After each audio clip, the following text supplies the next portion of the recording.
Welcome to the training on transporting students with disabilities.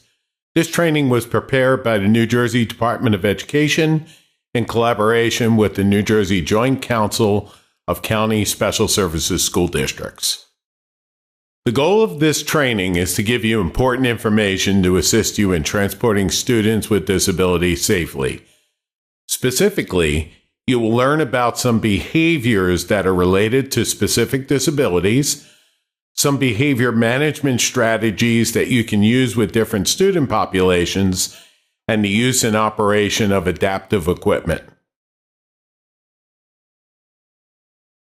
Let's first go over some basic information. Each person we know in our lives is different from any other person in our lives. The same principle applies to students with disabilities. Two students may have autism, but one may talk to you throughout the bus ride, while the other may not speak at all. The range of the disability could be mild, where you can hardly tell, such as with a learning disability, or it could be a severe physical disability, where the student may not be able to walk or has other medical needs. Remember that regardless of the disability, all students need to understand exactly what is expected of them. It is important to be clear about expectations and keep in mind that, like anyone else, students with disabilities may have good days or bad days. Now that we have reviewed how each student is different, we can look at some of the supports a student may need for school. The supports or accommodations a student needs at school to succeed and access learning are dictated by the student's individualized education program, also known as the IEP. These accommodations are provided by the adults who support them in their educational environment. Here's an example. A student may require certain physical equipment, such as a wheelchair, in order to get from one place to another. Or a student may need behavior supports to help him or her to deal with challenging situations he or she may encounter. Another example of an accommodation is to provide textbooks in a large print if the student has a visual impairment. We are going to get into more specific strategies throughout this training session that will assist you with transporting students safely. You should be aware of some of the physical accommodations a student may need on a bus. Students may need a wheelchair, or they may need assistance walking by using a walker or crutches for support. These are considered what we call mobility aids, items that help to protect the student from harm and keep the bus safe while in motion. Include equipment such as helmets for students who may injure themselves by hitting their head, harness safety vests for students who get out of their seat while the bus is in motion, or seatbelt locks which go over the seatbelt and make it difficult for the student to take off his or her seatbelt when on the bus. Some students may need accommodations with environmental conditions on the bus, such as temperature control. For example, a hot environment or an environment with flashing lights inside the bus may evoke a seizure. Another physical environment accommodation may be to keep noise level low on the bus. For example, noise level on the bus, including from the radio, could be a factor for students who are sensitive to noise. It may cause a student to engage in challenging behaviors such as crying, hitting, or kicking. The physical accommodations a student needs will then identify what types of securement systems you might need on the bus for safety purposes. If you have students in wheelchairs on your bus, then you may have multi-point tie-down systems, strap-type system, and the docking systems to keep the wheelchair secure during the bus ride. Other safety restraints that may be necessary could include a 3-point seatbelt, harness, safety vest, or a car seat for children who are small in order to keep them safe while transporting the student to and from school. You need to know how to get the students in and out of these types of equipment. Some students communicate differently, and that will affect how you understand them and they understand you. The basic way of communicating to others is by talking. However, students with disabilities do not all communicate by talking. Communication methods are not the same for all students. For example, some students can speak very clearly, while others may not be able to speak at all. So students who have trouble using words to communicate may have other types of systems in place that you need to know about. They could include communicating through the use of sign language, picture cards, devices that speak for the student, also known as a talker, and social stories, which help the student understand what you are saying through the use of picture cues and words. On this slide, you will see two types of communication aids a student may have. On the left, there is a communication device.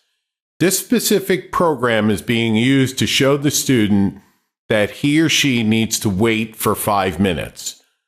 The timer will count down, and it will help the student to understand that he or she will be home soon and therefore will wait quietly as the bus drives them home or to school.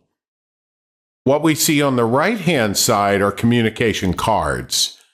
The student will flip through the cards to tell you what he or she may want or need. As an example, it looks like in this picture, the student is indicating he or she is hungry by showing us the lunch card. Let's look at some more examples of communication tools a student may use. On the left, you will see what is called a Picture Exchange Communication System, also known as a PEX book. The pictures are typically organized by category within the book, and the student locates what he or she needs from the book and places the pictures on the blue horizontal strip located on the bottom, and then hands the blue strip with the pictures on it over to the communicative partner. You would look at it and say what it is that the student has put on the blue strip. Here is an example. The student puts a picture of home on the blue horizontal strip and hands it to you. You may then say, "I want to go home."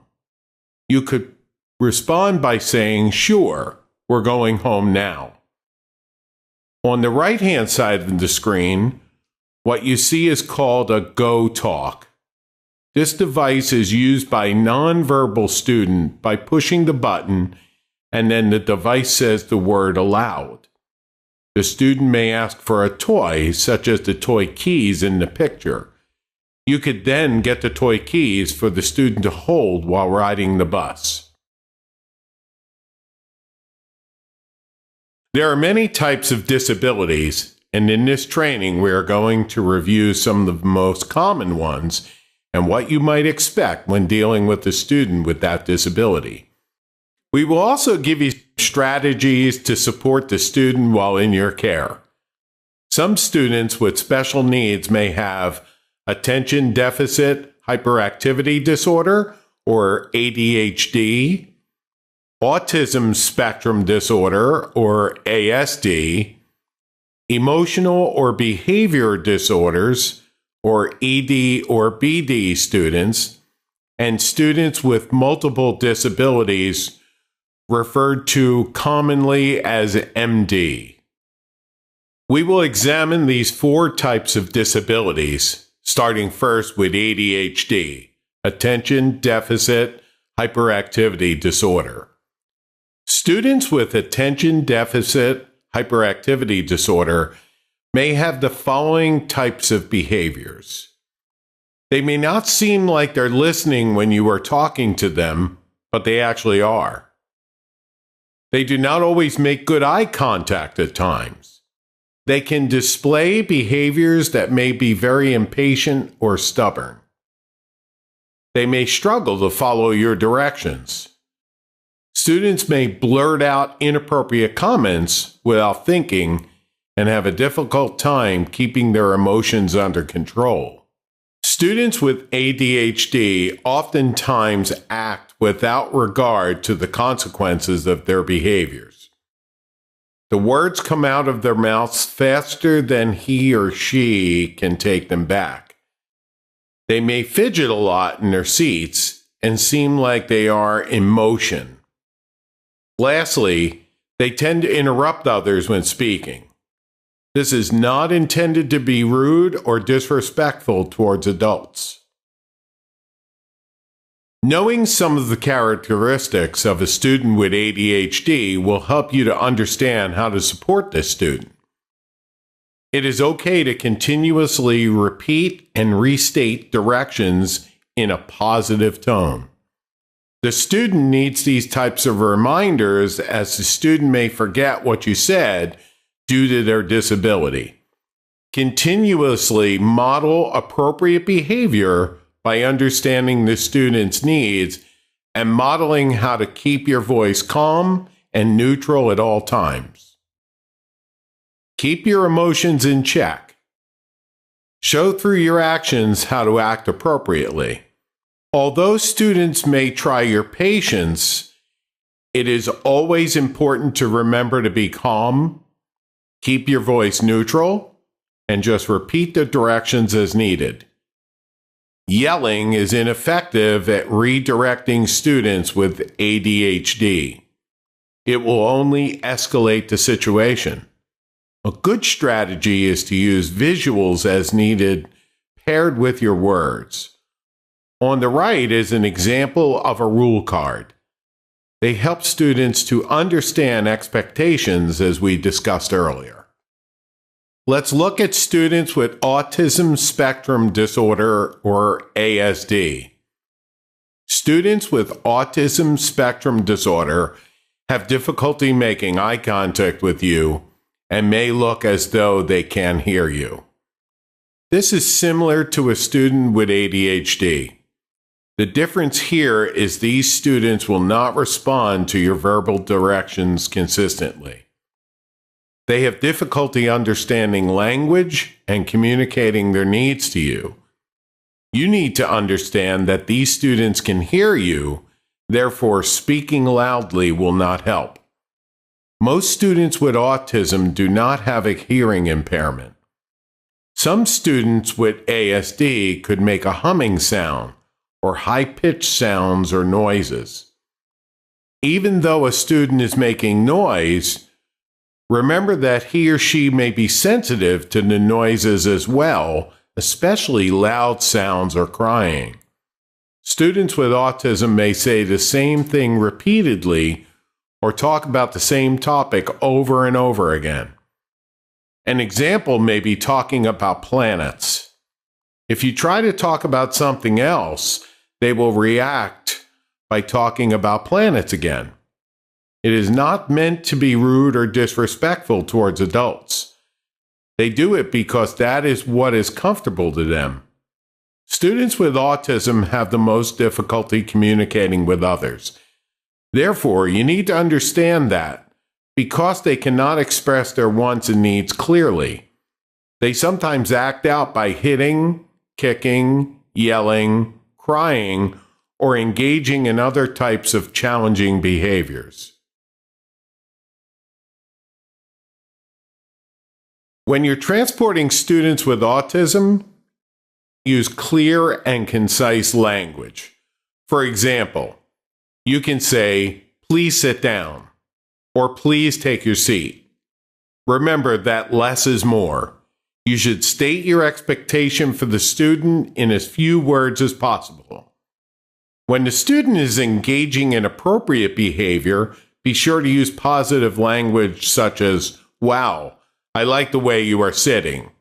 Being specific about what he or she has done well will help. Just like students with ADHD, You should avoid yelling or getting physically upset and showing your emotions. This will only make the student more upset, and the situation will get worse. Many times, students with autism will need to have something to occupy their time while traveling to and from school. It may help if they are listening to music, holding a favorite item, or using their iPad. This may help the student stay calm during the bus ride to or from school. However, when they become upset, you may need to remove the item quickly and then give the student some space. Students with autism are very routine-oriented. Therefore, they know their bus route to school and home from school, and they know it well. If there is a change in the bus route, you need to know that this student may become very upset. In this type of situation, be sure to let the student know verbally that the bus route is going to change ahead of time. Visual pictures can be used to ensure that the student understands that there's going to be a change. Another way to support the student is to say, "We are going a different way today." "What are we doing?" The student may respond, "Going a different way today," if the student is verbal. In this manner, you are checking for understanding. If a student has difficulty understanding verbal language, you can use a visual schedule like the one you see here and say, "First, I need to ride on the bus, and then I will be home." Now let's review some behaviors that students with emotional disorders may engage in during the transport. Students who have trouble regulating their emotions need as much help as other students with different disabilities. These are the type of students that you think might know better, but really need your support and patience. Students with this type of disability may argue with adults and lose their tempers easily. They may tend to say or do the opposite of what you say by refusing to follow the rules. They may blame others for their own mistakes. They could say it is your fault. Students who have difficulty regulating their emotions will try to get a reaction from other students and adults on the bus. They may curse and be disrespectful to others. These are the types of behaviors you might see from a student with an emotional or behavior disorder. Here's what you can do to support a student with emotional disorders. Stay calm and keep a positive relationship with the student by listening and rephrasing what the student has said to you. They need to know that you are listening and care about them. It is important not to engage in a power struggle with the student. It is not about who is right. It is about keeping everyone safe on the bus. You should continue to speak in a calm tone and avoid yelling. If you start to yell, then the student may start to yell, which could escalate the situation. That is not what you want to happen on a bus in a closed-in area. When the student is upset, you should give him or her some space. If there is an issue with behavior, your job will be to observe and report the facts. You are not the person who gives out the consequences or discipline. Follow your school policies regarding how to report an incident.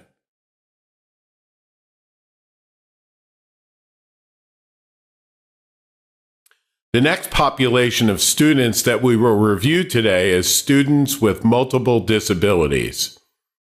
This means the student has more than one disability, which may include ADHD, autism, emotional disorder, learning disability, genetic disorder, and/or a physical disability. Their intellectual disability may range from mild to severe. The same thing applies to difficulty with muscle coordination. Students may be able to walk on their own, or they may need physical accommodations as discussed earlier in this training.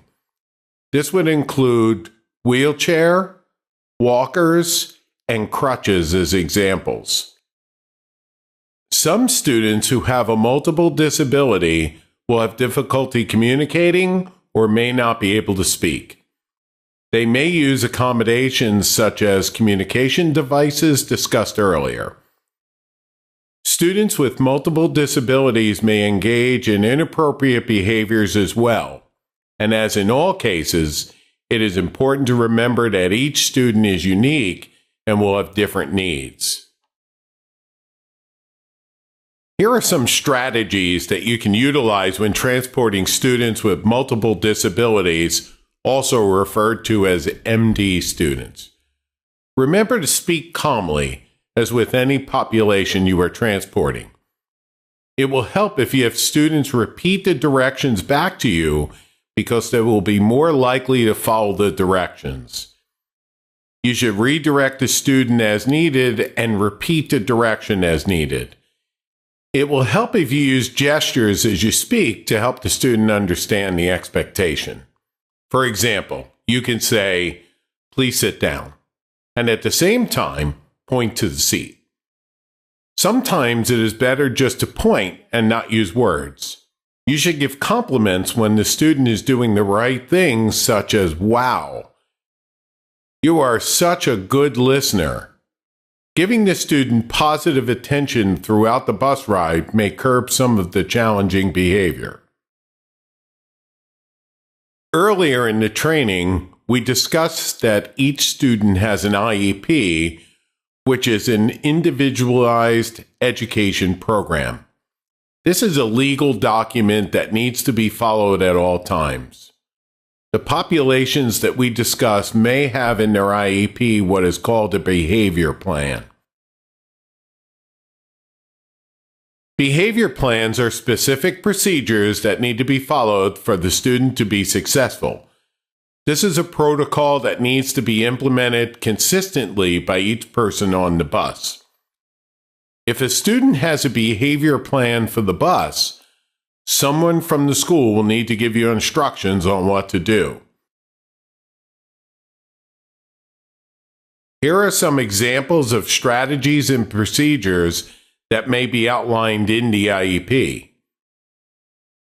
Use preferential seating and move the student away from other students as needed to keep the bus ride safe. An aide on the bus may need to sit right next to the student or behind the student to watch him or her closely. An aide may need to prevent the student from hurting him or herself or others by blocking the behavior, which could be hitting. The plan may give directions on providing positive attention frequently and praising the student for good behavior. Now we are going to change topics and talk about emergency medical situations on the bus. The purpose of this training is to give you the tools you need to remain calm and deal with different situations as they come up so everyone remains safe. During emergency situations, you should pull over and call 911. Track the time of the incident and check for a medical bracelet that may alert you to a medical condition. Continue to protect the student from hazards and stay with and provide emotional support to the student until medical personnel arrive. You should always document such incidences and follow the policy of the student's school district and/or the transporting authority or agency. Be aware of any unusual interactions between students. It is required by law that you report the incidents of bullying or any other behavior incidents to the principal of the receiving school and to your supervisor. By law, you need to abide by several laws and regulations, including the HIPAA Privacy Act. This means you need to protect the student by being confidential with the information you know about any student. You can speak to the student's parents or guardian and school staff, but you are not permitted to talk about the student to friends, neighbors, or your families. Never discuss the student or complain about the student or situations in front of the student or other students. If there is an issue to report regarding confidentiality, you should let your supervisor and the student school district know as soon as possible. Please remember that you may not at any time share information about a student other than to school personnel or to the parents or guardian of that student. The only exception would be in a case of an emergency. We are drawing near the end of this training. It is time to recap some important points to remember. It is important to remain calm at all times. It is your responsibility to support the students on the bus and help them to travel safely. You should always assume that every student understands what you are saying.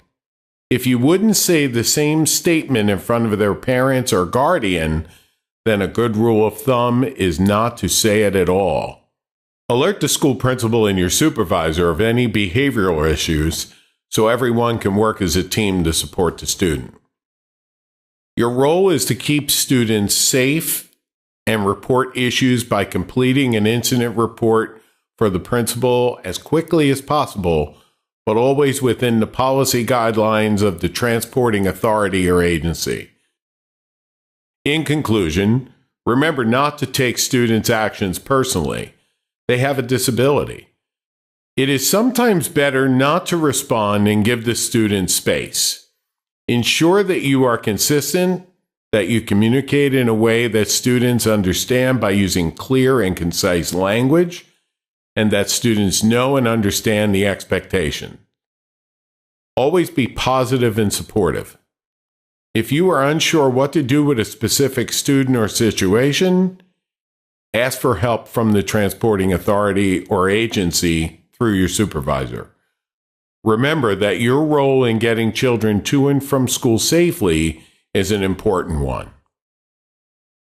We thank you for your time and dedication to the children of New Jersey.